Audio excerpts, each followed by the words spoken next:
very good afternoon to everyone present here, and I welcome you all. Knowledge, like technology, is constantly evolving, challenging us to rethink how we learn, how we teach, and how we connect. Today, we gather at the intersection of innovation and education for a highly anticipated webinar on reimagining language pedagogy, context, and technology. Organized by the Department of Languages at the Noida Institute of Engineering and Technology, Greater Noida, and the World Association of Authors and Researchers, Greater Noida chapter. This session is designed to explore the future of communication and teaching. Over the next 2 hours, we will delve into how modern tools are reshaping classrooms into dynamic learning spaces and how mastering professional communication is the key to becoming future ready. Now, I invite Dr. Krishna Kumar, Assistant Professor, NIET, to welcome our esteemed dignitaries and energetic participants. Thank you, Deep sir. Very good afternoon, distinguished dignitaries, esteemed faculty members, academic leaders, and dear participants. It is an absolute honor to stand before you virtually to usher in an afternoon of insightful discussions on how technology and shifting contexts are reshaping the way we teach and learn language. First and foremost, I extend my heartfelt gratitude and a very warm welcome to our visionary patrons, Dr. Sarojini Agarwal ma'am, Chairperson, NIET, Dr. O.P. Agarwal sir, Managing Director, NIET, Dr. Neema Agarwal ma'am, Additional Managing Director, NIET, and Dr. Vinod M. Kapsi sir, Director, NIET. I thank them for being our pillars of strength and driving our institutions toward academic excellence. We are equally privileged to welcome our distinguished co-patrons from the World Association of Authors and Researchers. First, I would like to welcome Professor Vijay Kumar Roy, President of WARD and Professor, Department of English and Modern European Languages, University of Allahabad.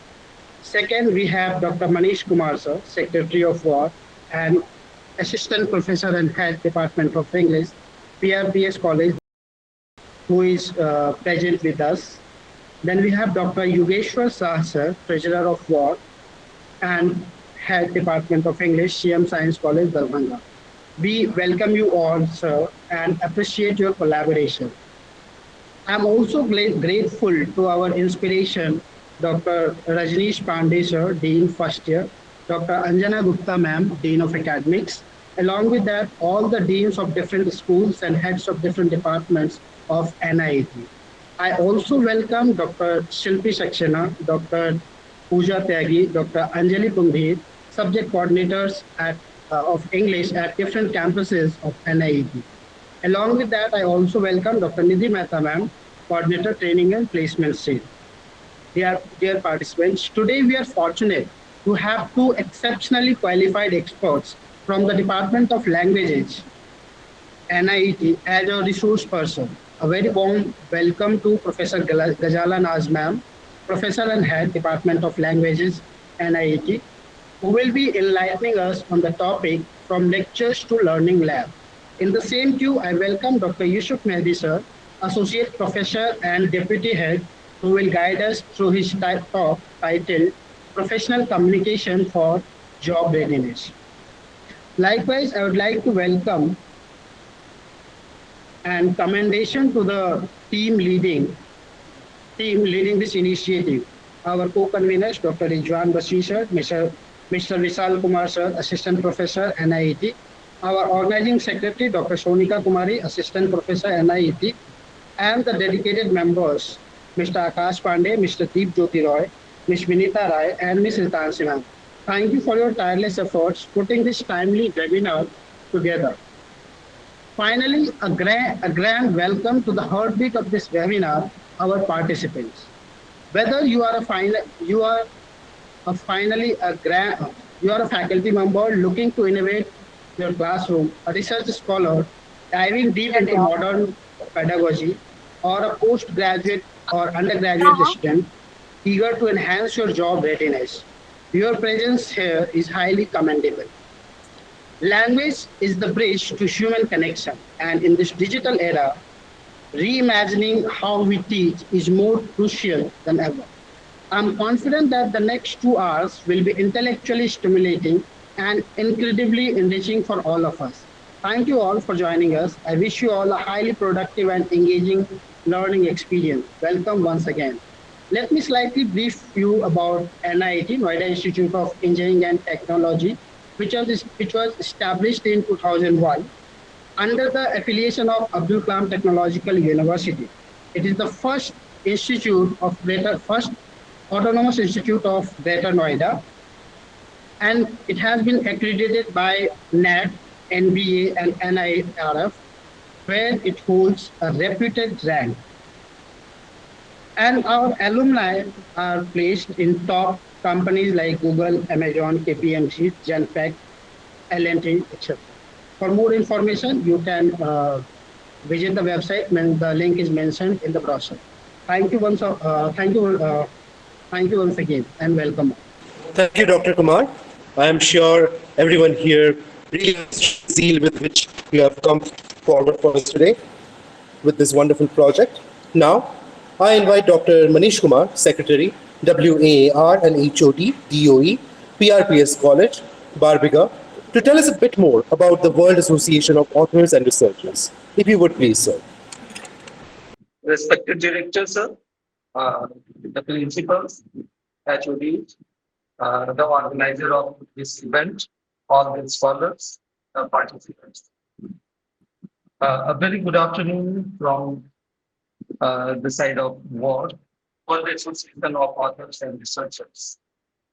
So at WAR, we organize academic and research related activities. Recently, we have organized conferences. We have organized 2 conferences. One was in collaboration with Nepal and the LMNU Darbhanga. This month only on 27th and in June 27th and 28th, we organized a conference, an international conference in collaboration with Canada, in which participants from representatives from 6 different countries were there. We have the next upcoming conference this month, 25th and 26th of July, in which Allahabad University is collaborating with Senegal to organize this conference on decolonization. So all the interested ones are invited to participate in that conference. Our aim is just to bring improvements, bring reforms in academic learning and teaching activities. As I have been asked just a few minutes earlier by the organizing team that I should not take much of time.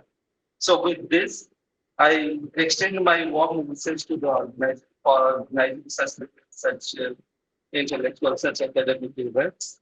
Please keep it on. I wish you all the success. Thank you. Thank you very much, sir, for those insights. I would now like to request every participant who is here to please keep their mics turned off during the session. I understand that you all are already doing that, and I do thank you for that. Now, before inviting our esteemed speaker for a lecture, I invite Dr. Rizwan Bashir, NIET Assistant Professor, to introduce our first resource person, Professor Ghazala Naaz, ma'am, HOD, UOL, NIET.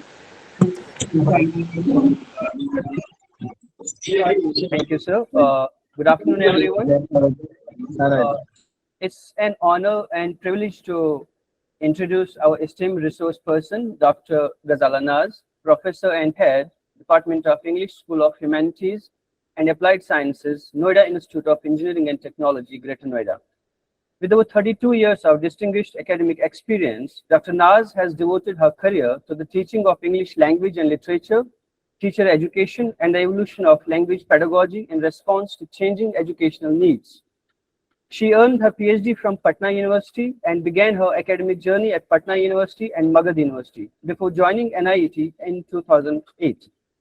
She was also among the participants of pioneering British Council teacher training program at English and Foreign Language University, IFLU, Hyderabad, an experience that enriched her understanding of contemporary language teaching methodologies and learner-centered practices. As an accomplished academic, Dr. Naaz has consistently championed innovation in English language education by integrating evolving pedagogical approaches with the changing demands of higher education. Her work reflects a deep understanding of curriculum design, language acquisition, classroom practices, and thoughtful use of emerging educational technologies to enhance teaching and learning process.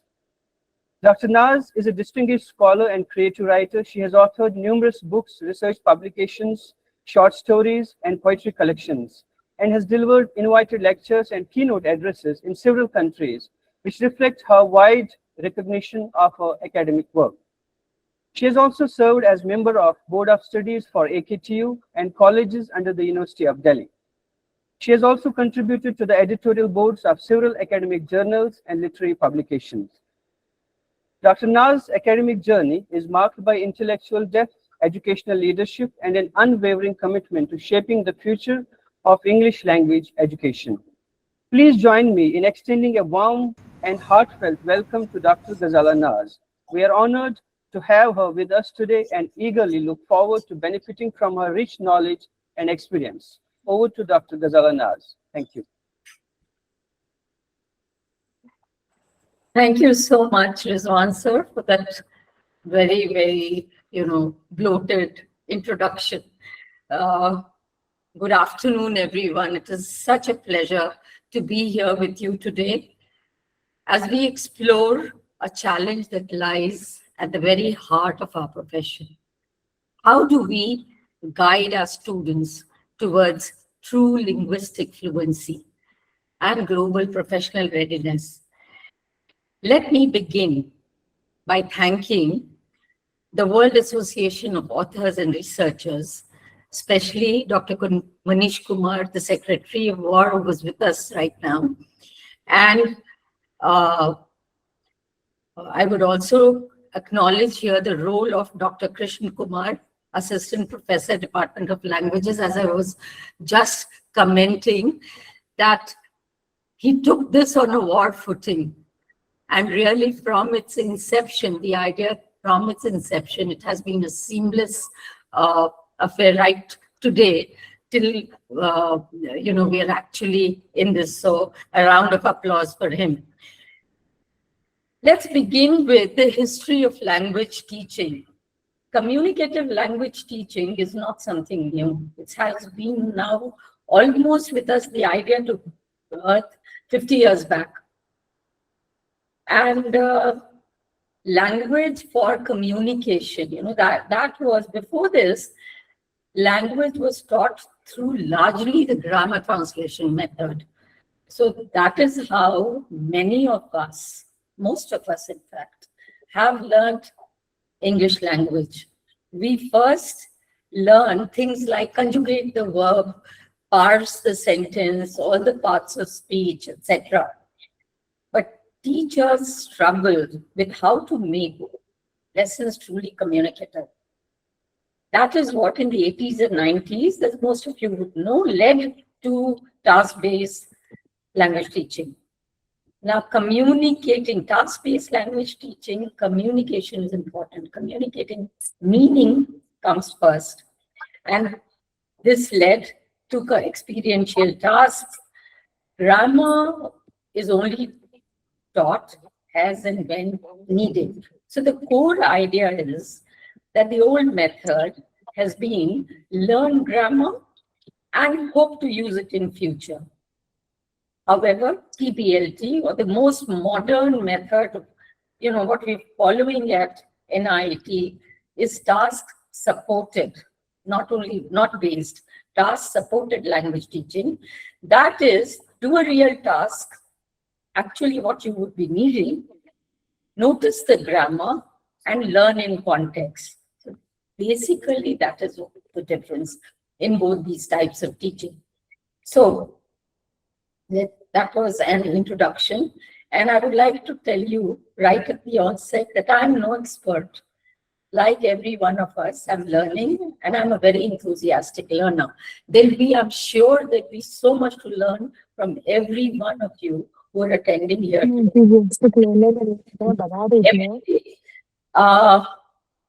So let me now share the PPT that I've made with you. I will try to keep this interactive.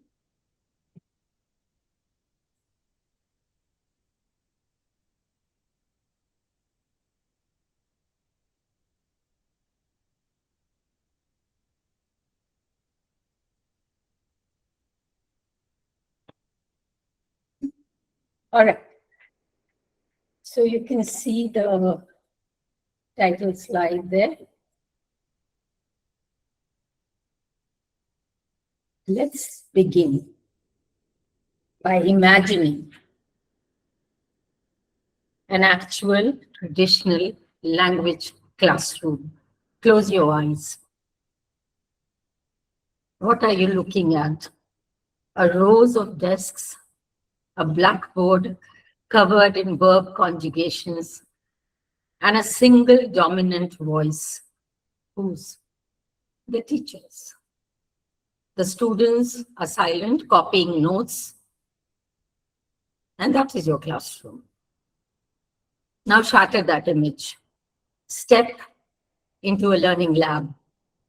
You hear the vibrant, beautiful noise of human connection. Students debating, negotiating, self-correcting. I want you to type one word in the chat box describing the current energy of your classroom. If you are a teacher, what is it like? Is it quiet, anxious, active, happy, sad? So I see Alia active there. Go ahead. If you're a student, what kind of class do you have? All right. So largely active, interactive, some noisy, anxious too. People who are from NIET are all writing, active and very interactive, and I'm very happy to see that. All right, very good. So it seems that most of you are aware and you are already in a classroom, which is a learning lab. It's not a traditional lecture kind of place. You're already, you have made this transition. So this gives me an idea of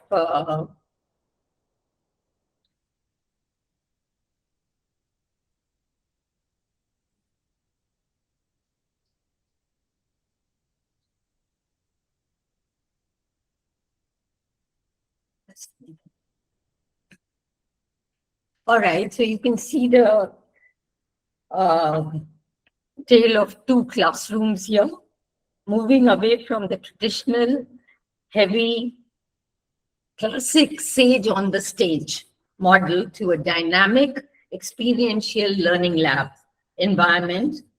And this is exactly where modern language education needs to go. Let's move our students from the sidelines into the conversation.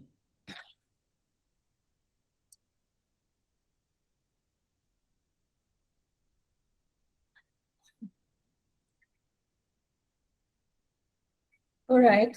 So what challenges do we face when we move?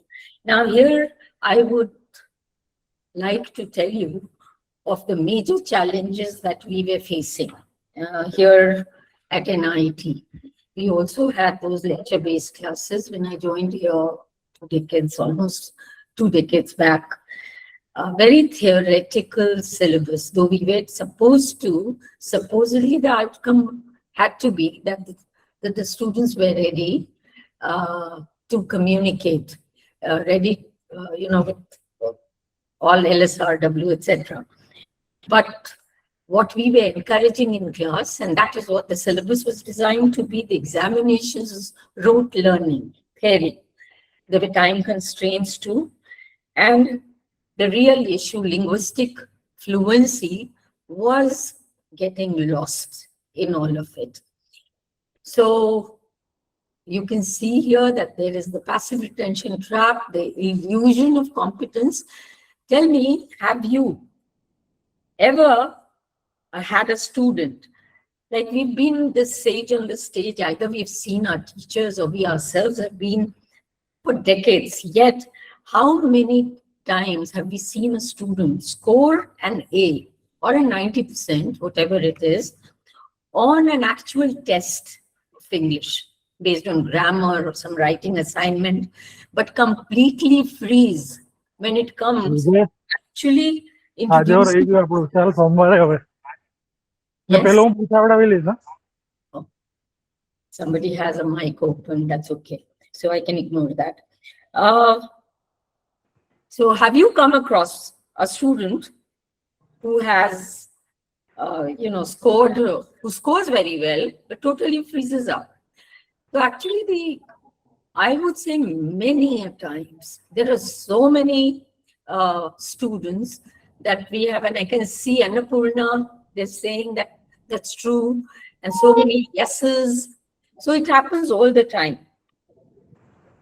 Relying on lectures.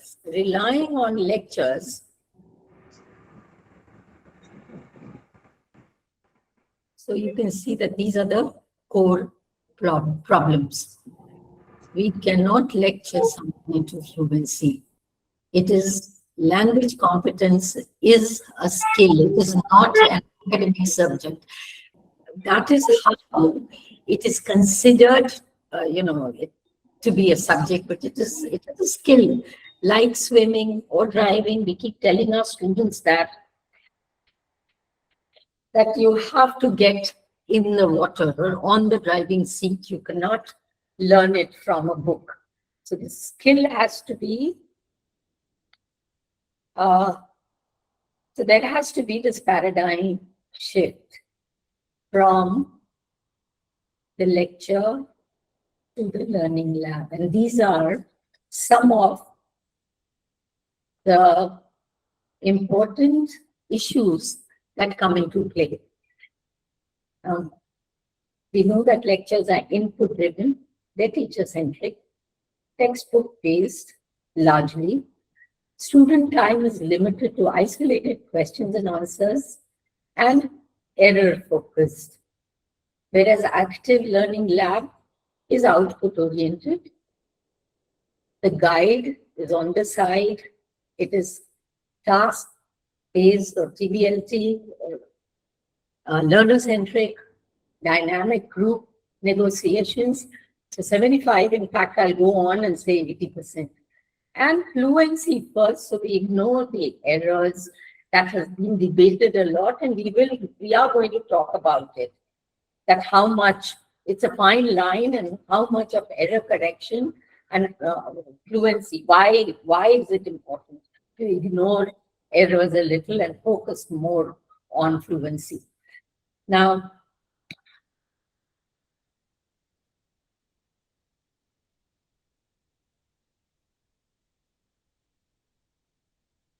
all right. So the core pillars of a learning lab. Now here we have to remember also that moving to a learning lab model requires shifting from not only input-driven to output-driven acquisition. Also, we must leverage a flipped classroom structure where foundational rules, vocabulary, so importantly, I mean, everybody keeps telling me, ma'am, we have to teach grammar. So all that is done asynchronously in their own times. The synchronous, freeing up precious time that we have in the classroom. The class hours are actually for real production, collaboration, and live coaching. Now, the core pillars, you can see task-based learning, replacing abstract drills and cross-cultural. So simulations, business simulations, abstract drills. So we have to create that. Secondly, technical and AI immersion, using AI tools as low stakes environments for continuous practice without fear of judgment. And the third, very important, is gamification. Lowering the effective filter so students feel psychologically safe to make mistakes. Fear, as I have seen from my experience, is one of the major hurdles, drawbacks in acquiring language and in taking part in the class. So, flipped classroom model is moving direct instructions, vocabulary overviews, basic syntax concepts to pre-lab self-study, leaving the synchronous session time entirely dedicated to our peer collaboration, debates, active production.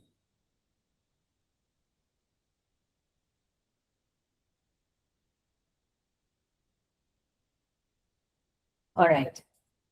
So I want the next slide here. Right. Now, so a little more on task supported, not task based. Let's call it TSLT, task supported language learning engine. So, yeah, task based and experiential learning, designing workplace negotiation simulations, case study, cross-cultural collaboration projects, crisis communication drills, real-world problem-solving scenarios, global mobility communication challenges, and not isolated grammar drills. Now, I thought I would just suggest a 45-minute lesson plan for you that you can actually use. And I'm just going to talk about it.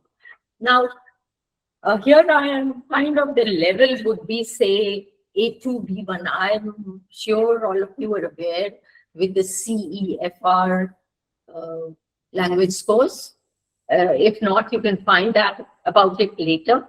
So the Common European Framework of Languages, CEFR reference. So CEFR, that's what I'm talking about here. So the level, all right. So let's say my students, I have a students which largely we have in our classroom, A2, B1. So we have a class and I want to teach them future tense. So, all right, I will say, plan a weekend trip. You have 3,000 rupees per person. And the future tense, we will, how much is cheaper than, so these materials will be phone maps, fake budget cards, paper. So the first 5 minutes, I set the scene in the class that you and your friend, to work in pairs, have 3,000 each. Where will you go this weekend? Near Delhi.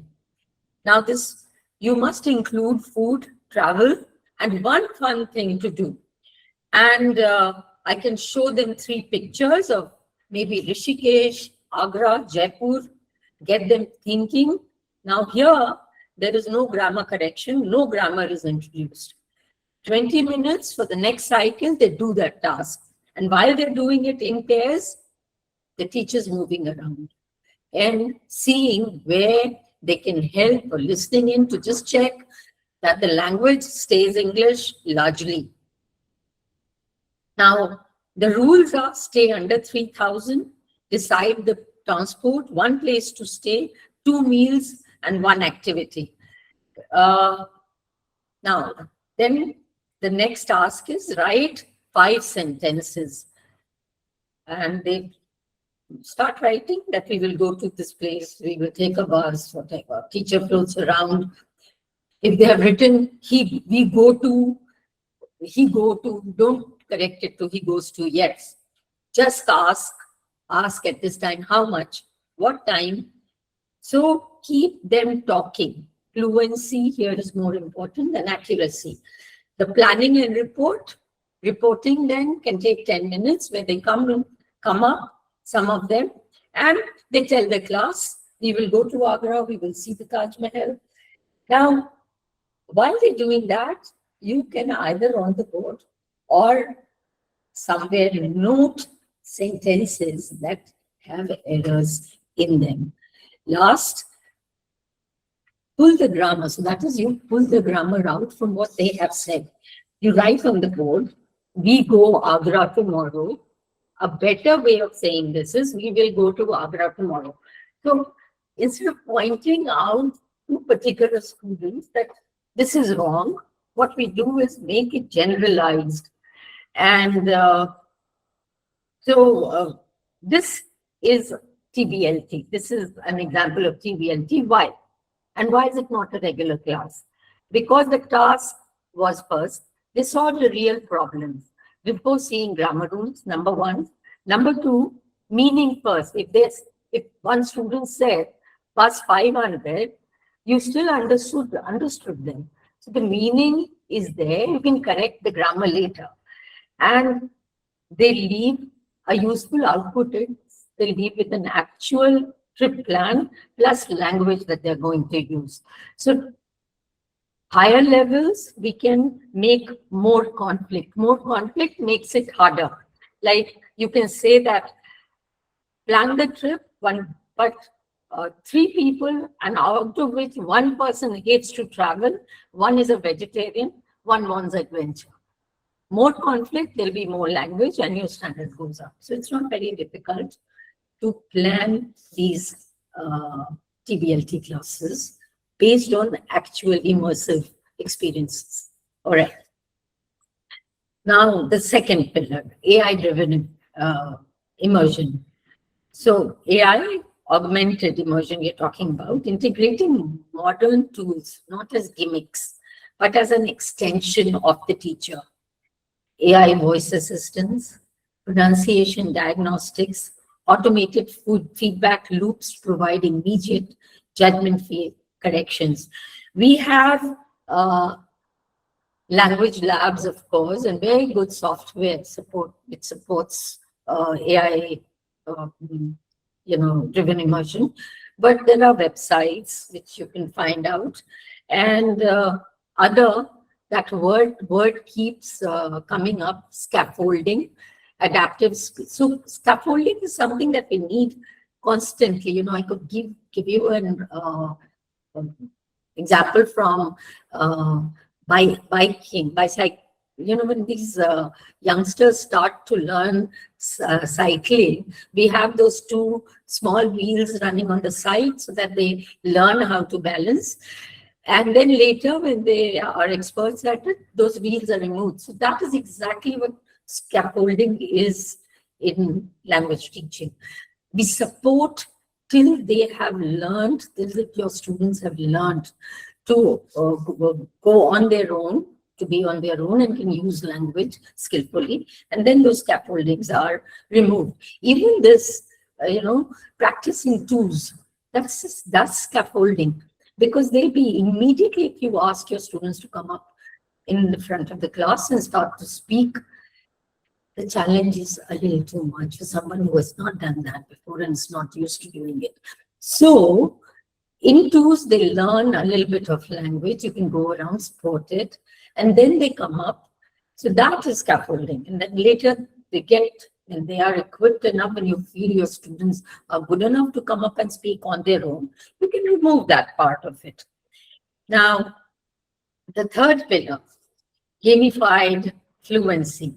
Here again, what do? We incorporate low stakes, competitive or collaborative language mechanics to lower the affective filter. This is to reduce anxiety, make it a game, competition, and slowly build linguistic confidence.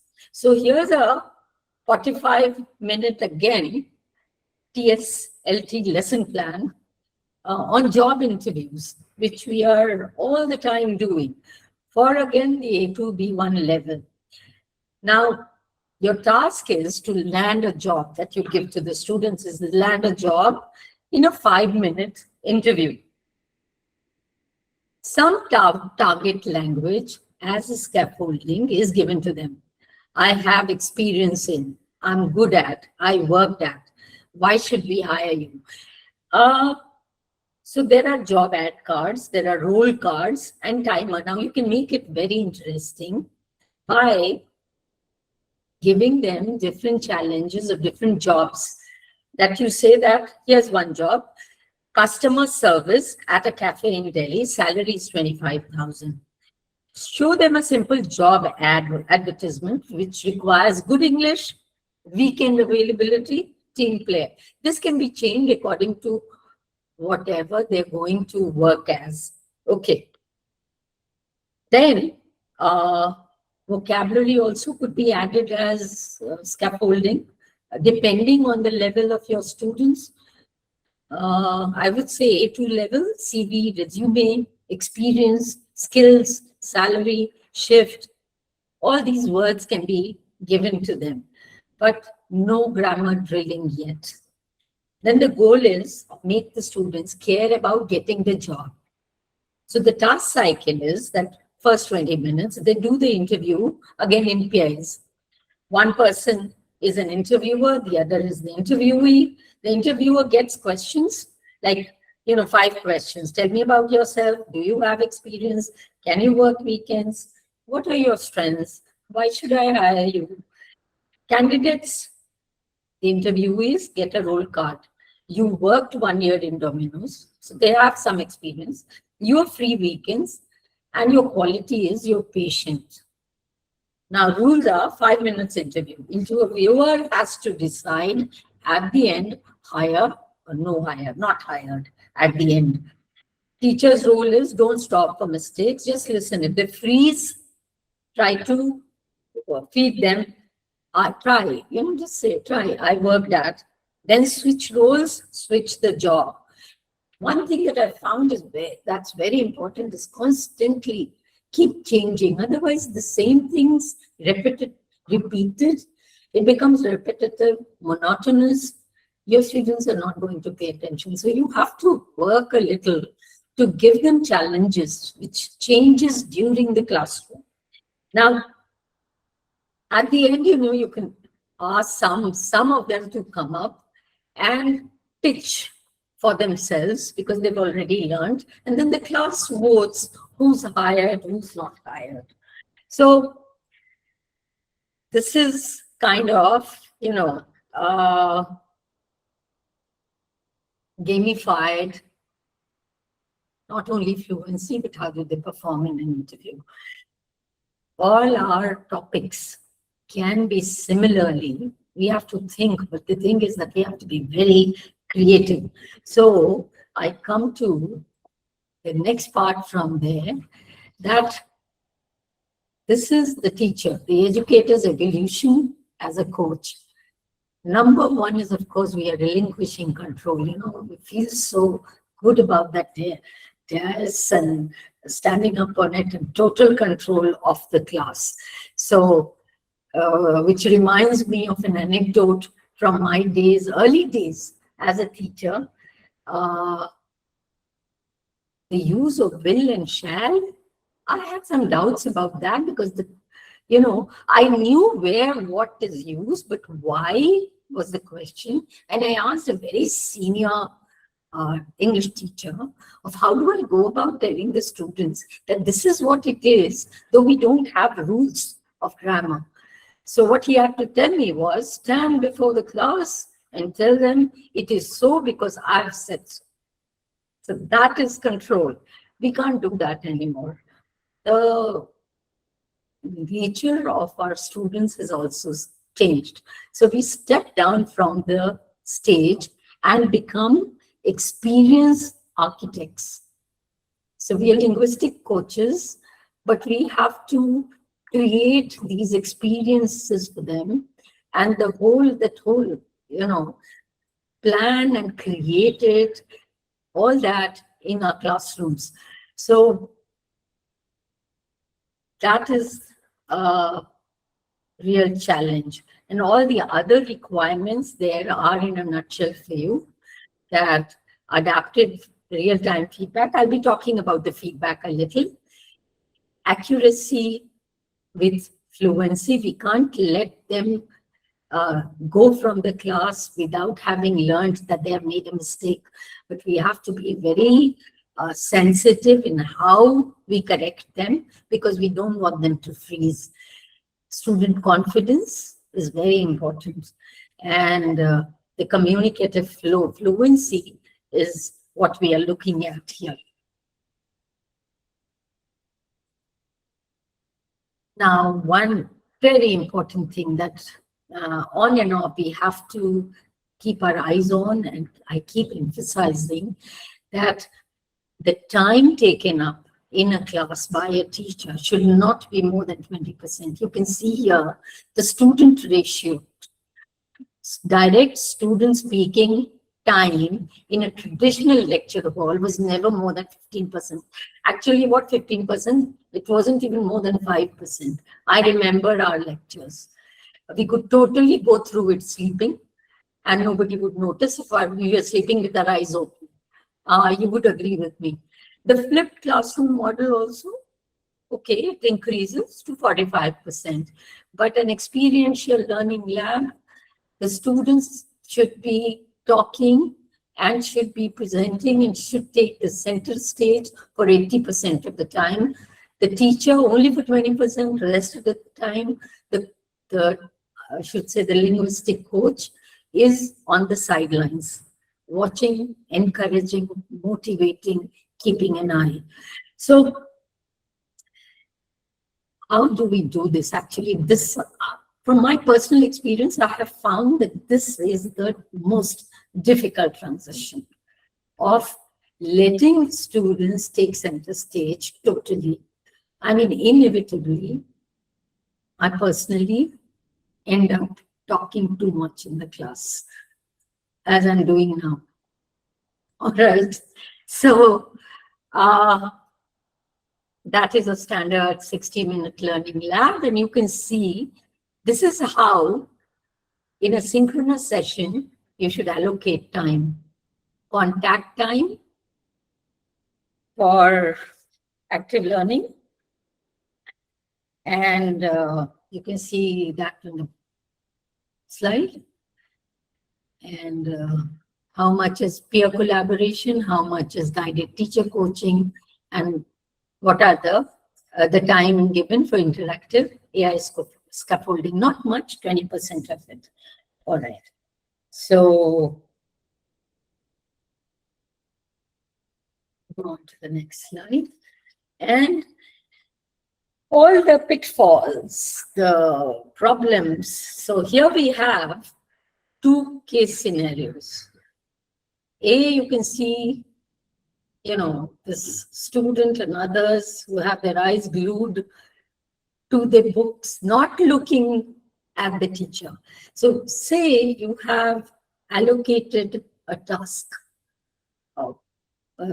You have a very good exercise or activity that you have planned for your class, and you tell them, and your students, for various reasons, maybe shy or scared or just tired, and they just don't want to participate.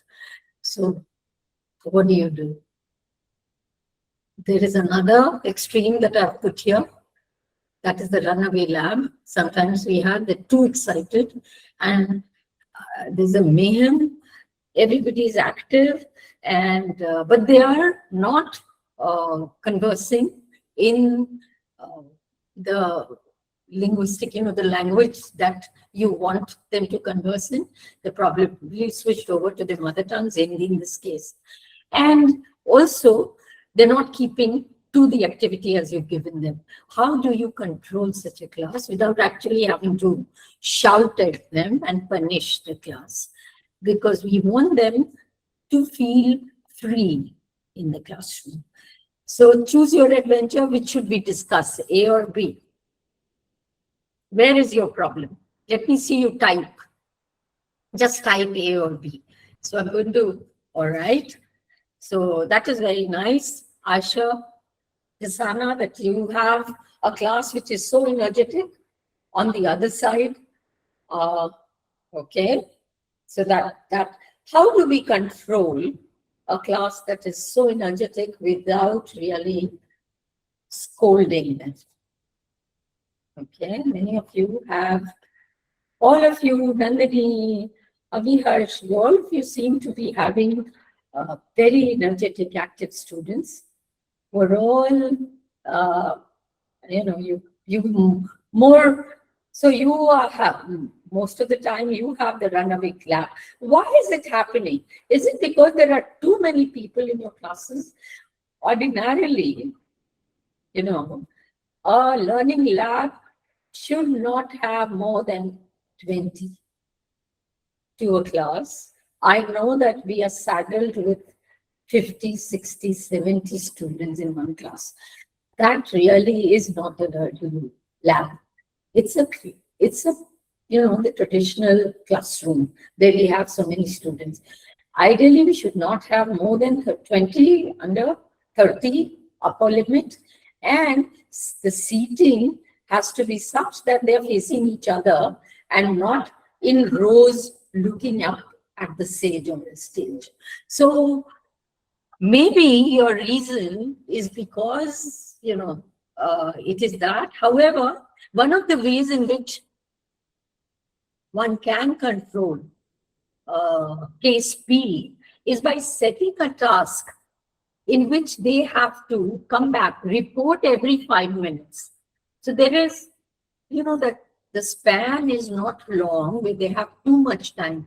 So the way we set it is that say, you divide your class, 5 minutes, they have to be quiet, and then they have to come up with something. So break your whatever activity it is into small sections. So here, structured goals might help, micro checkpoints where outcomes are presented every 5 minutes. So that could help this scene, unless there are other reasons which, are quite beyond the purview of today's talk. So section A, what do we do? When students are totally tongue-tied for fear of making mistakes, do you have a solution? Scaffoldings I've been talking about. Bilingual, when the teacher is a little bilingual, sometimes, we've had to step off the pedestal where English teachers, at least I have never heard anyone talking Hindi. When I was studying, I did not, for all those years I was teaching at other places. But the challenges here at NIET was that there were students who were very weak. Some of them are very weak in foreign language, So you have to give it to them that it's very difficult and it's challenging when there are others in the class. There are some others who are very good. So it's a challenge, and one can face. I do face the silent room when you ask them to. So scaffolding helps. Gradually, the expectation should go up to total English language use. Otherwise, bilingual, encourage them to be bilingual. At least they're coming up, and I think most of you are doing that. So, all right. Now I said that we will do a little bit on how do we do the feedback. So we go on to the art of adaptive feedback. And you see a thermometer there and a thermostat there, and you must be wondering, how is this relevant in any way to what we are doing? We have to balance accuracy with fluency. So grammar, syntax, vocabulary, spellings, with confidence, expression, meaning, that is the balance. Managing the classroom dynamics, orchestrating group work, handling varying proficiency levels, etc. All that. Now, so our feedback has to radically change. So this is for educators to ask themselves, the pictures, ask a fundamental question. Are you acting as a thermometer, or are you acting as a thermostat? Now think about what a thermometer does. A thermometer is entirely passive. It measures the temperature and tells you exactly how cold or hot. This one, you are body temperature, or if it is on the wall, how cold or hot the room is. It doesn't change the environment, it just records it. Now, for decades, traditional language grading has acted like a thermometer. A student hands in a paper or gives a speech, we count the errors, we stamp a C minus 70% or a B or an A. We've measured the temperature, but we haven't changed the climate. And worse, by the time the student gets the feedback, the learning moment might have passed. So a learning lab requires to be a thermostat. Now, it doesn't just measure the room, it adapts to it. If the room gets too cold, it kicks in with the heater. If it is too hot, it brings the temperature down. As a linguistic coach, your feedback must be dynamic and adaptive. When a student is in the middle of a live lab simulation, you are constantly reading the room, and I'm sure most of you are doing this. If a student is stuttering and paralyzed by communication anxiety, the room is too cold. If you step in here and harshly correct their grammar right then, you freeze them completely. So what does an adaptive coach do? Turns up the heat by offering a reassuring nod, giving them processing time, offering a subtle hint to keep them moving.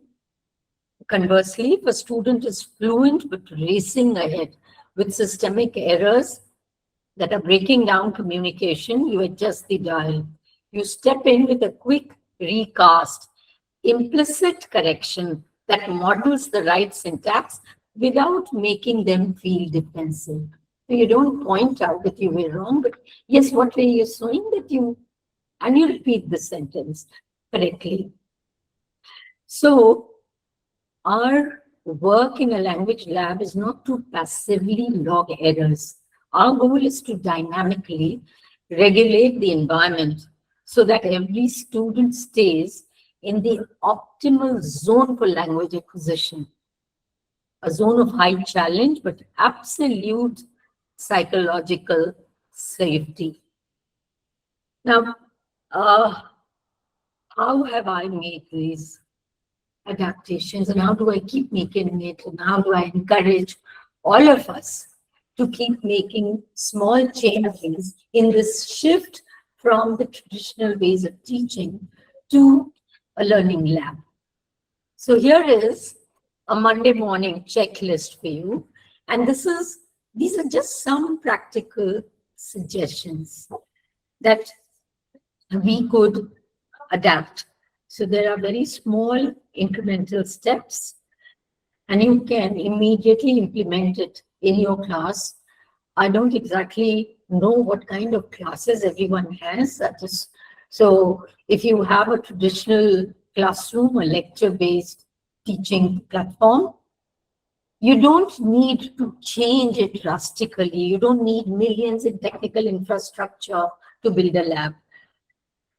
Even a classroom that's arranged in the lecture way can be slowly changed over. So you can think like a 15 minutes, say, next grammar lesson that we were going to change it to flip into a pre-class video, which nowadays is not difficult to have a group, WhatsApp group of the class, and you share it with them so that they watch the video, learn the syntax, and then come to class.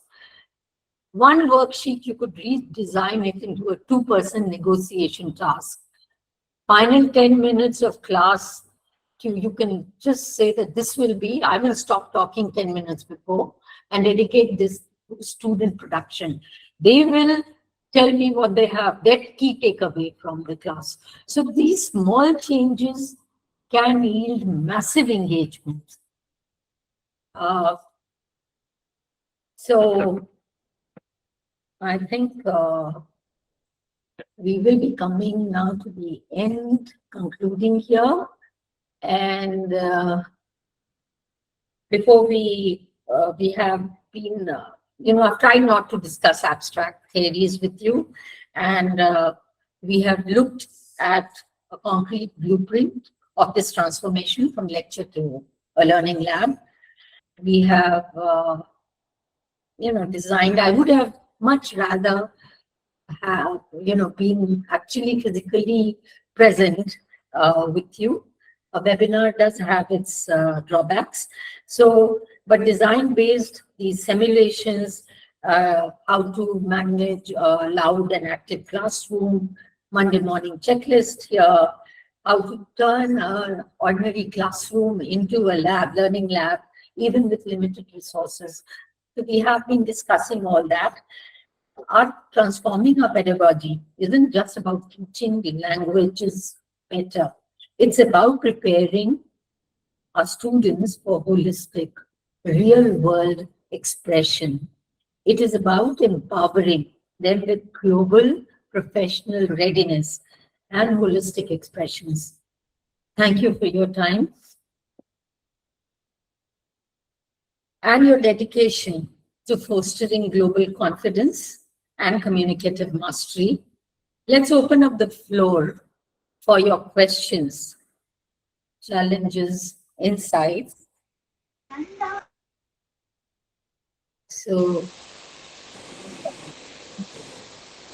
Thank you, ma'am. First of all, it was a truly insightful session. It gave us a lot to think about, and I think a lot to implement as well in our own classes. We'll try to do our best there. Now, as ma'am already mentioned, the floor is open for questions. So if any one of the participants has anything to ask, please feel free to turn on your cameras and microphones and go ahead and put your questions forward. Thank you. Hello, ma'am. Good afternoon.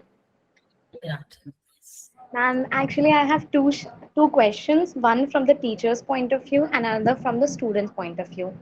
Let me start from the teacher's point of view. Ma'am, in regular classes, the student who speaks a lot, he or she gets all the attention. And there are few students who understands everything, but still they Sorry do to not. interrupt, Annapurna. Can you please switch on your camera while you are having discussion with these people? Hanji, Yeah, that would be nice. You can Please turn on switch on your camera. is it important? It's nice to see his question, but it's okay if you don't want to. Continue. I can understand what you're saying. Yeah, ma'am. Thank you so much for understanding. It's okay. Go ahead. So Yeah. yeah. So in normal classes, what happens? The student, there are a lot of extrovert students who speaks a lot and they give all the feedback thing. But there are a lot of students who are very quiet, whether they understand or not, maybe because of some confidence issues, or maybe they do not have that much great communication skills. They do not interact very much to the teachers. Right. How are we supposed to know that that particular student has understood or not? Now, see, that is why in a learning lab, we encourage interaction with each and every student. When you put them in 2 by 2, and then they have to report or talk. So both of them come up, everybody gets a chance to speak, which is not so in a traditional classroom. There, you're waiting for hands to go up. And the hands, you're right, it would be a few who are always very talkative and the others keep quiet. So here we get to know the ones who are, who hold back, who may know the answers but are not confident enough to speak. So that is what I've been talking about. So in a learning lab, all of them get a chance, an equal chance to come up and speak, right? Because that is how the lessons are designed by the teacher, right? I hope that I'm able to answer your question. Yeah, ma'am. Should I ask my second question? Yes, please go ahead. The second is from the student's point of view. For example, if a student is very extrovert and that person gives feedback and asks teacher the things, there are a few kind of teachers which personally I have encountered with. Even if you're very respectful, you're asking them very logical questions, but still somewhere it would hurt their ego in some another way, and they have that thing in their brain and they would constantly target you for the 2 to 3 years. Like you'll ask genuine questions, but they would, instead of answering it clearly, they would have that taunting kind of thing. Oh my So God. how are we supposed to deal with that kind of people? So Is that, Hanji? that is a situation that has, I've come across so many times. So, and a very valid concern there. But all I can say is that this is about us as teachers. The first thing that's so important is that, we empathize with our students and we are not in an ego clash with them. We are there as their guides and mentors. We are not in competition with them. That is such an important psychological mindset that a teacher must have, so that there are no ego clashes. If they've asked a question, I mean, we're not know-alls, we're not God.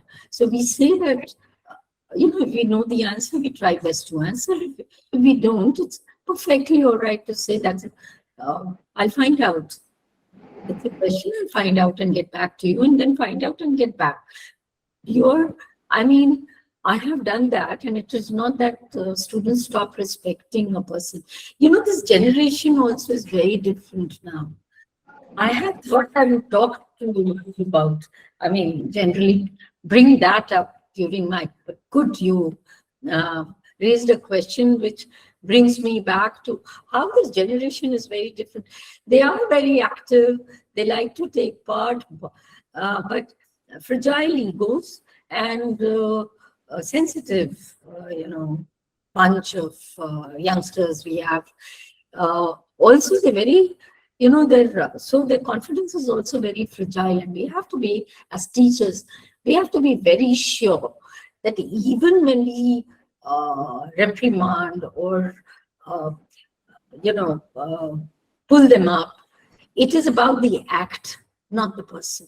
And then we forget about it.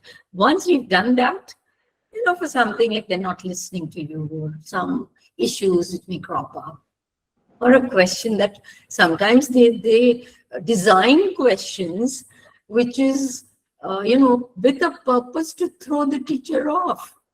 So they're doing it because they want the teacher to be embarrassed. They're asking a question that they know does not have an answer to it, or is very difficult. They look for it. I really appreciate that. At least they're paying attention in class. So, and once, and if you've handled that, I don't think there'll be a problem. So thank you very much, Annapurna. I don't have fixed answers to these questions. They're all coming from my experience. But still, ma'am, thank you so much. Hello, ma'am. Thanks for the wonderful session, ma'am. I just want to continue with this question only. So, ma'am, the first question that Madam Annapurna has asked about the situation when students are not willing to ask questions, and the answer you provided is with the lab, with the practical lab. Means if lab will be there, that will motivate them to ask, that will raise their confidence. Ma'am, being a teacher, I just want to ask that in our situation, the college in which I'm teaching, we are not having sufficient labs. So we are having classrooms. So whenever we give a situation to the students, supposingly we give some situation to the student, they're not ready to participate in any kind of interaction. So we encourage them, we motivate them, but even then we are not able to do, means we face such problems that we are not able to raise their confidence to a level that they can start interaction with us. So means we face this problem daily, and I don't know what will be the solution for this. We are no different. Ma'am, we are no different. And we were told at NIET, we've shifted our teaching methodology totally to task-based teaching. That is how we became autonomous a couple of years back, 4-5 years back, and we had this chance of changing the syllabus. So it is totally task-based teaching, very active. But the classrooms still say that mostly are those, lined chairs, lecture-based, facing that's how, we don't need really a lot of infrastructure. The thing is that we have to make do with whatever is available. I think how we have overcome this problem has been by the tasks getting more and more interactive. the games and the task is so, that really gets the students, they're so involved with it that they forget that they're speaking in English or that they have to speak up. They get totally caught up with doing that in hand. And once that has happened, you've broken the ice. So try to see if you can incorporate more. There are lots of samples given on a website if you go there. So maybe, and scaffolding, what I've been talking about, that if you insist right at the beginning that they come up and speak, they may not do it because we have very, the lot. So a lot of things are required there. Maybe support. But let me tell you that it takes time. It takes time to shift the teachers. It takes time to shift for the students. But ultimately, right now, I mean, it is so rewarding to see that students, the level of acquisition, early gone. So, I mean, we are here. Anytime you feel like one-on-one talking to us, we'll be ready to share our experience. Thank you so much for putting that question. I mean, we are also learning. I told you right at the beginning, we are also learning every day, picking up. Yes, Rupam, please wait. First, let Rasmi ask the question. She's the first one to raise the hand. Sure, sir. No worries. Thank you for a wonderful session, ma'am. I wanted to ask you about the Monday morning checklist that you had presented. So, could you give like one more example per the 4 points that you went on those Monday morning checklist? Which one exactly? All the 4. If you could give just one short examples on that, so that would be great.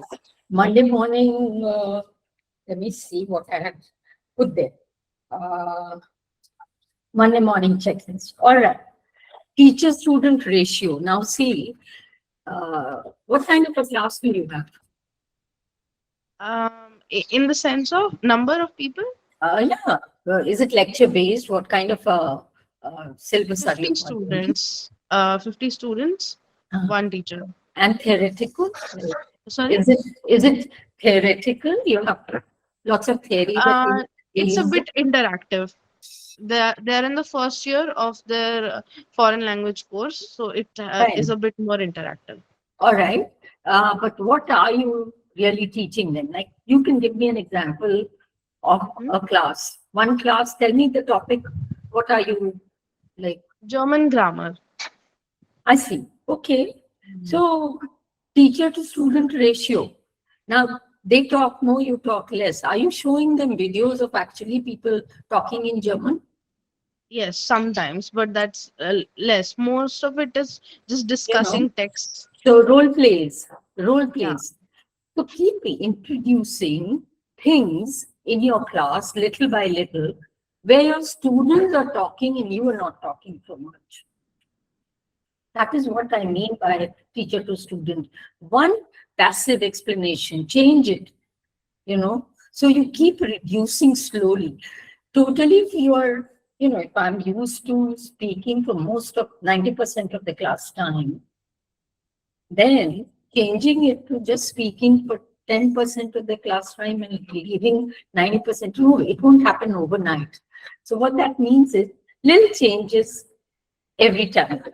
So you will come to a point where the students will be talking and you will not, you will be observing little changes. That is what I meant.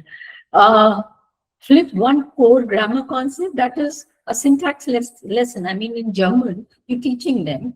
Why don't you send something interesting, a 5 minute, 10 minutes, where that particular lesson has been dealt with, and ask them to see it and come to the class and then take the discussion forward.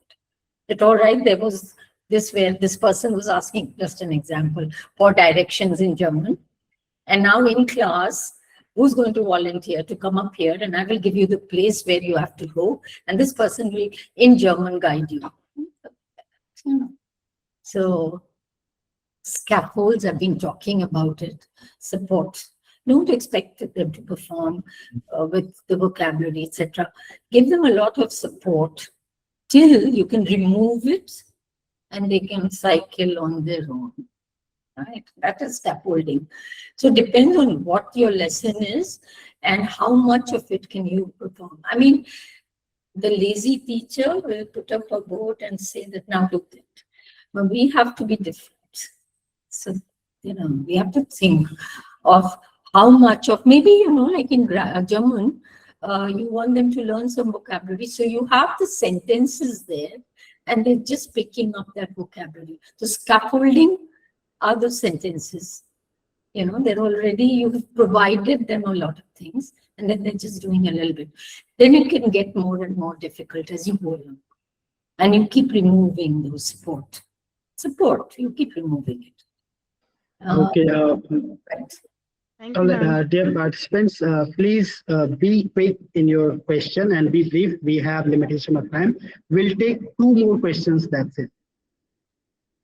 Later, you can share your question with us. I'll share the email ID. You can share it to me. I'll convey to the speaker. I'll convey your question to the ma'am, and we'll get the reply and we'll forward to you. Thank you. 2 more questions. Yes, Kushum, you can go ahead. Hello, ma'am. Good afternoon. Good afternoon. Good afternoon to everyone. Thank you so much, ma'am, for this inspiring session. Because I have to make it very quick, I'll just bring it to you that I have recently joined as an assistant professor, and Monday onwards is going to be my very first class. So, Congratulations. thank you so much, ma'am. I am going to teach personality development. Thank you, Annapurna. I'm going to teach personality development and communication skills in English to forensic science students. Now, that is a different classroom, apart from literature and language that I'll be dealing with. So I wish to know if quickly you can just, give me your blessings and some guidance on it. Number 1, adapt your language classes to absolutely what is going to appeal to them, forensics. So you will have to start picking up, start doing some reading about forensic. I have taught nursing students, medical students. It is much better to take examples from what they're familiar with, classes based on what they will be doing, where will they be using language. So once the students, realize that this is going to be of actual help to them in real life, they're going to be very attentive. All right. Thank you so much, ma'am. Yes, I will work on it. Right. Yes, this is next question. Okay, Rupam, go ahead. Okay, thank you, ma'am, for a wonderful session. I am really amazed by your insightful sessions here. And I want to see you, ma'am. I'm an assistant professor in Magad University in Bihar. Magad University, assistant professor. I'm here. Yeah, ma'am. So I want to say, ma'am, after CBCS, the students are not like earlier when we have a 3 years degree courses. They are very conscious, very serious and sincere. But they are now only busy in assignments, but not in regular classes. So what should do to attend all the classes regularly? I know this is a challenge, but keep them engaged. So this is just something that they need to pass in. I mean, do you teach them things like, is it functional English that you're teaching, or are you teaching them poetry, literature? No, ma'am, I follow CBCS, NEP 2020 CBCS, choice-based study system. Whatever prescribed in syllabus, I follow them. Okay, ma'am. But even though they are busy in their cell phones and they say that, ma'am, each and everything is a gift to us, then why attending class? Ma'am, a quick answer. This would really, I need to look into how, what is the scenario and why these students are behaving this way. But just a quick tip to you would be, link your class to what they will actually need in real life. That is a great motivator. So all your, situations, whatever you're teaching, tell them where and how are they going to each class, where are they going to use it? How will it be of help to them? How not learning this is going to, be detrimental to their careers. So that they start to understand that might encourage them. Yeah, well, they say that at the same time they have opted English literature and even they are preparing for competitive examination. Yeah. Earlier, when we did graduation and post graduation, that time we had no time for competitive examination. We were busy in, reading novels, a lot more theory, but now they have no knowledge of English literature. They are only getting it for degree and they are busy in competitive examinations only and they always pretend that I have gotten coaching. So this is a big challenge for us, Yes, ma'am. I know. And what you're voicing is a concern to many of us. It's not, we're all, at some stage or the other, we face this. And there's no one answer to this. It actually depends on what kind, and also the generational difference. The generation is different. So we adapt accordingly and try and do the best we can, right? But they do respond. When you put in an effort, I'm on these advanced students are responding now to how they would be earlier. So it does make a difference. Put in an effort and see how it makes a difference. Thank you so much. Thank you so much for Welcome, ma'am. Actually, ma'am, I'm amazed about your classes and your lesson voices.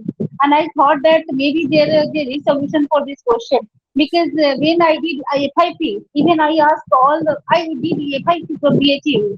Then I asked this question. They also say that this is a big challenge before us and we have to resolve it. So, ma'am, But even right, thank you so much for the confidence that I would be able to solve it. I'm just a teacher like you who's struggling every day. New problems, finding some answers, try and test it in class. Sometimes it works, sometimes it doesn't. I learn from there and keep moving on without getting disheartened.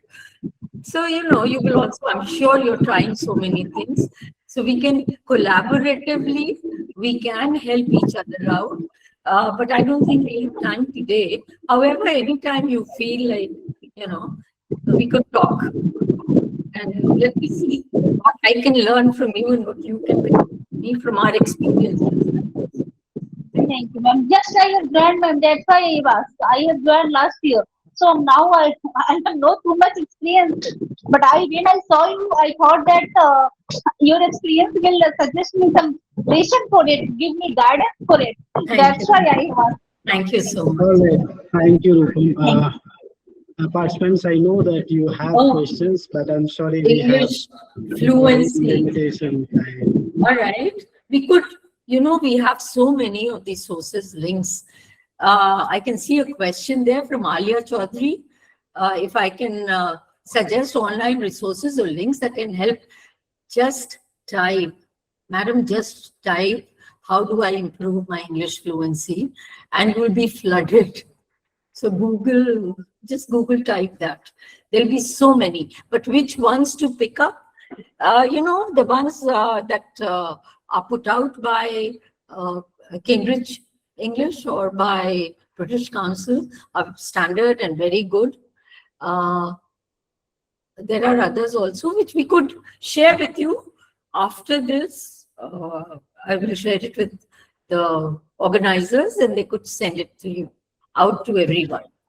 Right? Sure, ma'am. Sure, ma'am.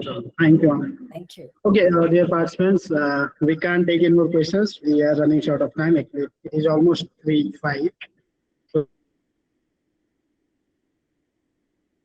thank you, sir. I will now shut off. Let the next resource person take over. I am so very heartened by the way you responded and asked questions. I was wondering if anybody would be listening also webinars. Anyway, thank you so much. So it was a pleasure. And let's continue. I'm looking forward to the next session. Thank you, ma'am. It was really a wonderful session. I was also quite amazed that there are so many questions, and of course, some people didn't get to ask questions. That is, I suppose, one of the plus points of you speaking here that people do listen. All right. Thank you, ma'am, once again. And thank you to the participants who are really listening and engaging with this whole thing. So, again, thank you to both of you. All right. So, now, before inviting our next esteemed speaker for his talk, I invite Mr. Vishal Kumar, Assistant Professor, NIET, to introduce our second resource person, Dr. Yusuf Mehdi, Deputy Head, Department of Languages, NIET. Sir, please take over. Thank you. Thank you, Deep Jyoti, sir. Am I audible? Yes, sir, you're audible. Very Thank clear. you so much. Good afternoon, everyone. On behalf of the Department of Languages, Noida Institute of Engineering and Technology, Greater Noida, I extend a very warm welcome to our distinguished resource persons. It gives me immense pleasure to welcome our next resource person, Dr. Yusuf Mehdi, who will be sharing his valuable insights on the topic professional communication for job readiness. Before I invite him to deliver his valuable talk, I feel privileged to share a few words about our esteemed resource person. Dr. Yusuf Mehdi currently serves as an associate professor and deputy head in the Department of Languages at the Noida Institute of Engineering Technology, NIET, Greater Noida. He is a Cambridge University certified language trainer and completed his CELTA at Hampstead School of English, London. He holds a PhD in English language teaching and has over 18 years of distinguished experience in higher education, international teaching, faculty development, corporate training, and communication skills training. During his professional journey, Dr. Mehdi served as the vice president at Maxell Learning Private Limited, where he designed and delivered numerous faculty development programs, management development programs, executive development programs, and large scale of employability enhancement initiatives for the higher education institutions and corporate organizations. Dr. Mehdi has served as an assistant professor at the King Saud University, Saudi Arabia, where he taught English language and communication courses, gaining valuable international teaching and also cross-cultural academic experiences. Over the years, Dr. Mehdi has conducted several training programs, workshops, faculty development programs, executive and students communication skills trainings. His training programs have empowered thousands of learners to build confidence, improve professional communications. Dr. Mehdi, as an active researcher, has published more than 30 research papers and book chapters in his corpus, ESCI, UGC Care, index journals, and edited volumes. His research interests include English language teaching, communication pedagogy, educational technology, AI-assisted learning, and communication skills in engineering education. Widely recognized for bridging the gap in academia and industry, Dr. Mehdi is a sought-after speaker trainer. I request Dr. Mehdi to deliver his valuable lecture on the topic that is professional communication for job readiness. Dr. Mehdi, I invite you. Please come, sir. Thank you. Samir, please lower your hand. All right. Well, thank you very much, Vishal sir, for that gracious introduction. I sincerely appreciate your kind words. In fact, what you have just demonstrated is a wonderful example of professional communication, courteous, respectful, and encouraging. It has already created a positive connection even before I have begun speaking, and that, interestingly, is exactly what we will be discussing today. Well, good afternoon, everyone. Thank you for joining today's webinar on professional communication for job readiness. I'm delighted to see a diverse audience comprising faculty members, research scholars, and students. I would like to begin by thanking the organizing committee, especially Dr. Krishna Kumar, Dr. Sonika Kumari, Mr. Deep Jyoti Roy, Ms. Ritanshi Gaur, and the World Association of Authors and Researchers, Greater Noida chapter, for organizing this webinar on such a pertinent topic and for providing me with this opportunity to share my thoughts and interact with faculty members, research scholars, and students gathered here today. I would also like to thank all my co-speaker, Dr. Ghazala Naaz, for such an engrossing and wonderful talk, and to set the bar. Today, I won't be discussing grammar or vocabulary. Instead, we will be exploring how communication influences employability, career growth, leadership, and professional success. By the end of this session, I hope we will look at communication not just as a soft skill, but as a career-defining skill. I would love to take up your questions, if any, at the end of the presentation. However, if you have any query, even during the presentation, please feel free to raise your hand or type your question in the chat box. I'll try to respond. Well, let me start by discussing the relevance of the topic first. Well, today we are living in an era where knowledge is no longer the only competitive advantage. Artificial intelligence can draft emails, it can write reports for you, it can prepare presentations, it can even answer interview questions. However, AI cannot replace human connection, trust, professional presence, empathy, and the ability to build meaningful relationships. These remain uniquely human strengths. That is precisely why professional communication has become one of the most sought after employability skills across industries.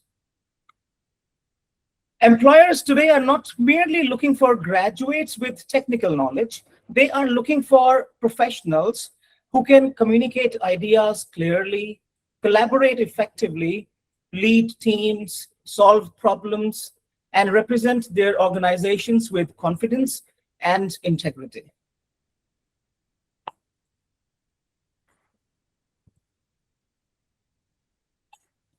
Well, let me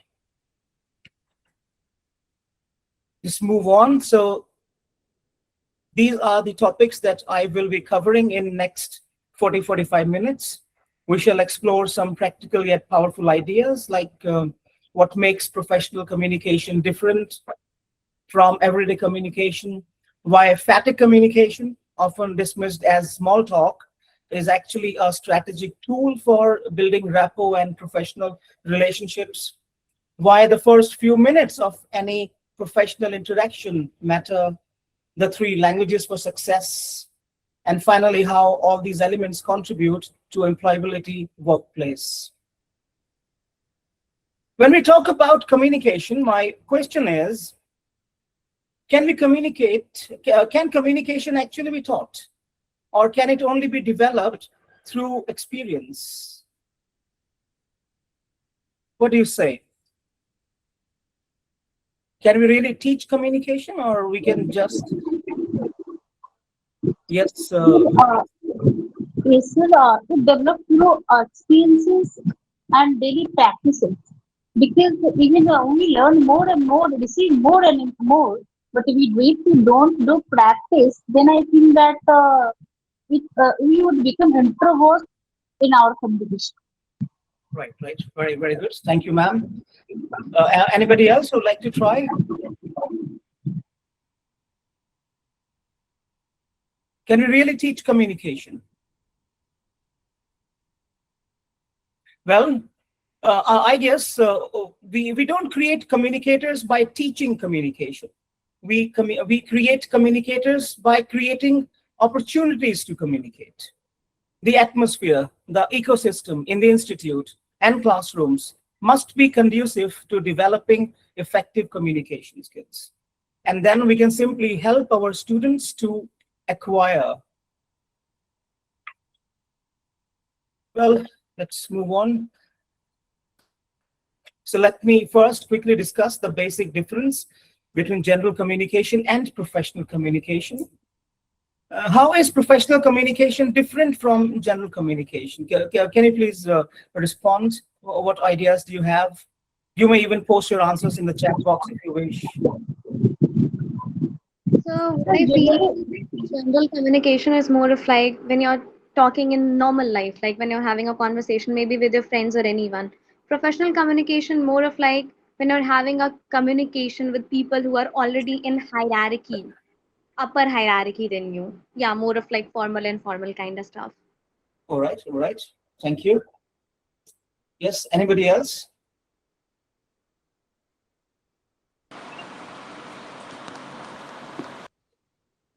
Yes, Nithya ma'am. Sir, I definitely agree with the previous speaker. And at the same time, I would like to add here that in professional communications, we have workplace. It's not that generally in our friend center circle at home we have a general communication. But in professional communications, we with the office at the workplace and as well as the the system through which just like a Marxist system, so we go across. We have a professional communication. All right, okay. Thank you, ma'am, again. Well, professional communication has a purpose. Every word, gesture, email, presentation, meeting contributes to building your professional image.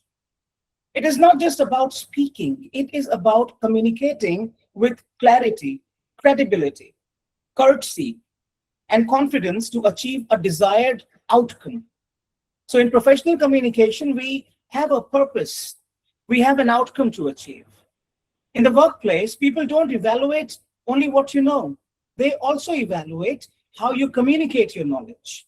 I may have 100 ideas in my brain, but if I'm not able to express any of those ideas won't matter.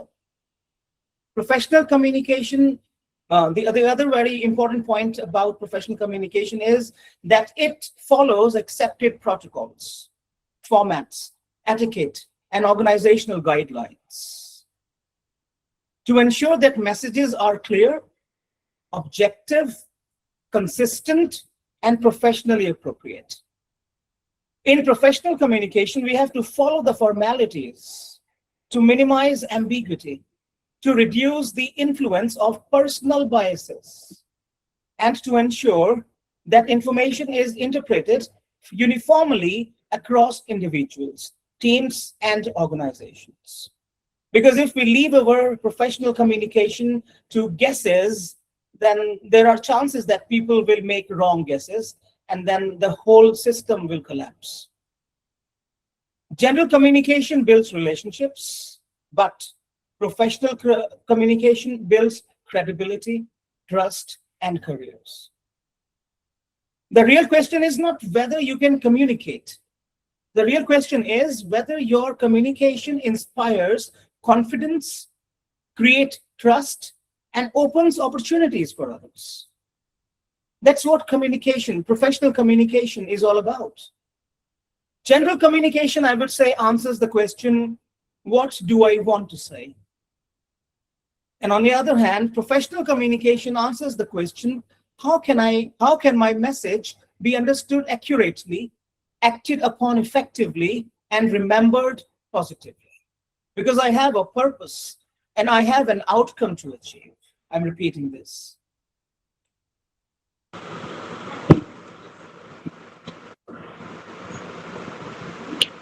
Now let's quickly talk about outcome-based and strategic communication. Professional communication, I believe, should be an outcome-based and strategic one. What kind of outcome do we expect from a transaction?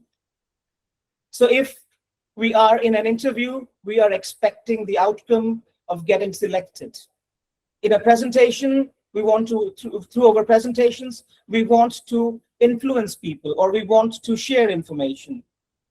In a meeting, we want to build consensus, agreement. In teaching, we want our students to learn. So we should always have an outcome to be achieved. And to achieve that outcome, we should have a strategy following the guidelines and formats. Strategic communication is communication planned to achieve a desired outcome. So no strategy succeeds unless it first builds rapport. And people may remember what you said, but they never forget how you made them feel. Well, the next point that I'm going to discuss with you is one of the most important aspects of professional communication. One that we often tend to overlook, especially in today's technology-driven world, where digital interactions are gradually reshaping our social behavior and interpersonal communication. We must always keep in mind that people don't do business with strangers. They do business with people they trust. We have to build trust before we share information or our messages. Well, suppose a candidate enters an interview room and the interviewer says, "Good morning." Is this interviewer seeking information? When the interviewer says, "Good morning, how are you?" Are they seeking information? And if the interviewer already knows that it is morning, why do they say good morning? What do you think? Why do we say hello, good morning, etc. when we meet people? Can somebody respond to this, please? Maybe it's to start the conversation and make the other person feel comfortable. All right. Yes, very good. Yes, please.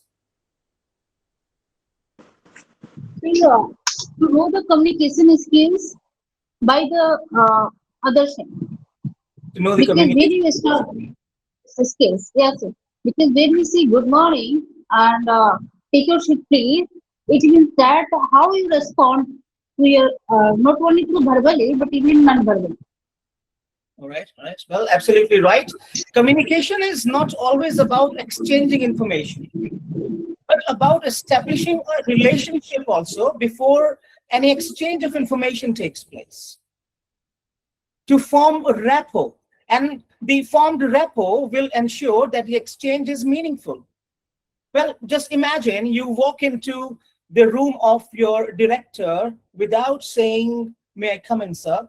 And then you don't even greet him or her, and you start talking about business.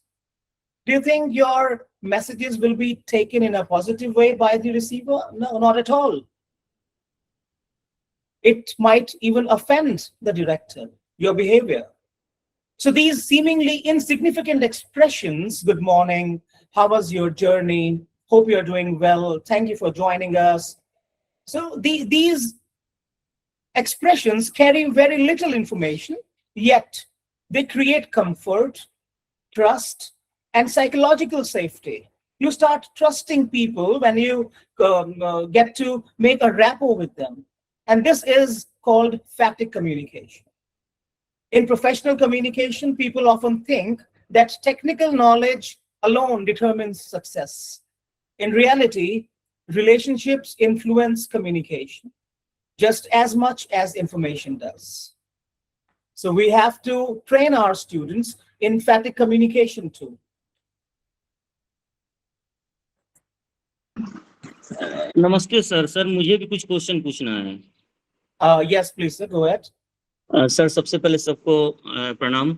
Sir मैं ये बोल रहा था कि जैसे हम लोग भारत जैसे देश में रहते हैं जहाँ पे राष्ट्रीय भाषा हिंदी और इंग्लिश दोनों है, तो सर क्या प्रोफेशनल कम्युनिकेशन केवल और केवल इंग्लिश में ही हो सकता है, हिंदी में नहीं हो सकता है क्या? Very good question, Samir sir. Yes, of course, English and Hindi both are co-official languages of India, and communication does not mean using any particular language. Communication simply means conveying your idea to the other person as clearly as possible. So communication can be done in any language for that matter, English, Hindi, French, Sanskrit, any language. But the language should be selected according to the audience and according to the need. Right, sir? Yes, I sir. hope I'm able to yes respond to sir the question. Sir जैसे हम लोग north Bihar north UP वगैरह side में रहते हैं, north India side में, तो यहाँ पे तो मोर ओवर सभी लोगों का लैंग्वेज हिंदी ही होता है। फिर भी हम देखते हैं कि जो पब्लिक स्पीकर हैं वो इंग्लिश ही यूज करते हैं। तो ऐसा तो नहीं है कि प्रोफेशनल कम्युनिकेशन में अगर इंग्लिश का यूज करते हैं तो उसका ज़्यादा मतलब रिस्पॉन्स मिलता है या फिर उसका कुछ एक्स्ट्रा बेनिफिट मिलता है? क्या सर हिंदी में अगर कम्युनिकेशन स्टार्ट करें प्रोफेशनल कम्युनिकेशन, तो क्या इसका हमें आउटकम अच्छा नहीं मिलेगा क्या हमें sir?